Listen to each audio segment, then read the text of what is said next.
Non, la régie me signale d'aller directement à Washington, le temps de libérer l'honorable Nekampia qui est juste de passage. Merci d'ailleurs à Yannick Song qui a préparé ce studio en 5 minutes pour recevoir honorable Nekampia. Bonsoir déjà honorable, merci d'avoir accepté de nous donner votre point de vue sur cette présidentielle des États-Unis d'Amérique. Notre question tourne autour de la politique africaine de la Maison-Blanche. Est-ce qu'elle va changer selon vous avec Donald Trump?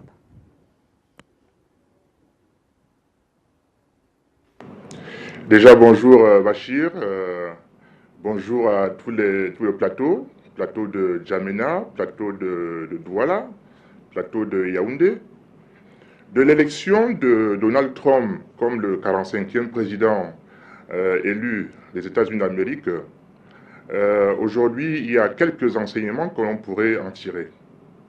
Je pense que le premier enseignement qu'on peut en tirer, c'est que la plupart des pays dans le monde entier aujourd'hui est en voie de devenir fortement nationaliste. Tous les pays deviennent nationalistes. Et qui dit nationalisme dit également protectionnisme. Et c'est pour ça que Donald Trump a su bâtir un discours, qui sied réellement aux préoccupations du peuple, je vais dire le bas peuple. Et quand vous regardez son élection, au départ, personne ne donnait une victoire à ce candidat. Aujourd'hui, c'est une réalité, il est devenu le 45e président.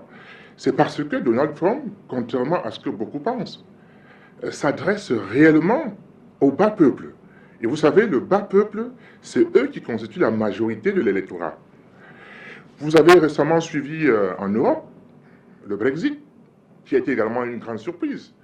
Le Brexit en Europe également, c'est pour faire comprendre aux dirigeants politiques que aujourd'hui, il n'est plus question de se faire diriger par une grande bureaucratie, fût-elle de Bruxelles, fût-elle je ne sais pas où.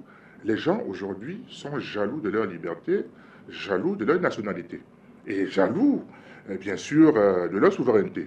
Et c'est pour ça que Donald Trump a su bâtir un discours qui sied réellement à ce peuple. Alors de là, maintenant, il faudrait dire que les dirigeants politiques aujourd'hui, parce que les partis conventionnels, que l'on dise gauche ou droite, ne répondent plus réellement à ce que le peuple veut. Les partis conventionnels gauche-droite, qu'est-ce qu'ils ont fait? Ces partis ont passé le temps à créer une élite minoritaire, bien sûr, cette élite. Une élite minoritaire qui se prévaut être le peuple, alors qu'en fait, le vrai peuple est à côté. C'est pour ça que les dirigeants politiques aujourd'hui qui voudraient continuer à assumer leurs fonctions de dirigeants politiques ont intérêt à revoir très vite. Ils doivent revoir très vite leur façon de faire la politique. Et en tout cas, la meilleure façon, d'après ce qu'on a vu aux États-Unis, c'est de pouvoir faire travailler réellement pour le bas peuple. Parce que c'est le bas peuple qui, qu'on le veuille ou pas, qui a le dernier mot dans une élection dite démocratique.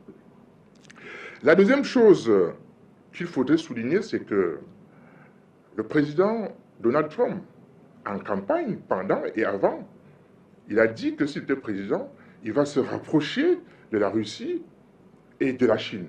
Vous savez, la Chine aujourd'hui, c'est la première économie florissante du monde. Et la Russie étant la puissance militaire reconnue sur le plan mondial. Alors, si ce rapprochement États-Unis avec la Chine et la Russie s'opère aujourd'hui, on pourrait appeler ça la seconde mort de la guerre froide. Et la seconde mort de la guerre froide va s'accompagner des conséquences. Les conséquences immédiates, c'est que il y aura un apaisement, un léger apaisement des tensions dans le monde, et notamment en Afrique. Et en Afrique, puisque nous sommes africains, parlons-en. D'ailleurs, votre chaîne, je la félicite parce que Afrique Média, bravo au travail que vous faites, parce qu'Afrique Média passe le temps à conscientiser les peuples africains, de leur faire comprendre réellement où est la bonne direction. Alors, en ce qui nous concerne en Afrique, qu'est-ce qui va se passer? Comme enseignement, nous avons l'opportunité. Nous avons l'opportunité de mettre en valeur, pour une fois, nos richesses immenses que la nature nous a données. Parce que l'Afrique, tout le monde le sait, aujourd'hui, c'est la mamelle nourricière en matière première de tout ce qui permet aux pays occidentaux et aux pays développés de pouvoir fonctionner sur le plan industriel. Donc, en Afrique, c'est une opportunité. L'élection de Donald Trump, c'est une opportunité parce que nous pourrons, je l'espère, nous pourrons commencer à mettre en valeur et profiter réellement de nos richesses. Et à ce sujet, il faudrait que nos dirigeants en Afrique saisissent l'opportunité. Ils doivent saisir l'opportunité qui est aujourd'hui donnée de pouvoir travailler réellement pour le bas peuple et non pour une certaine élite minoritaire qui se prévaut tout le temps être le peuple alors que le vrai peuple est à côté. Je vous remercie, Bachir. Merci, honorable Nekam, pour le temps que vous nous avez consacré et puis bonne continuité dans vos différentes activités aux États-Unis.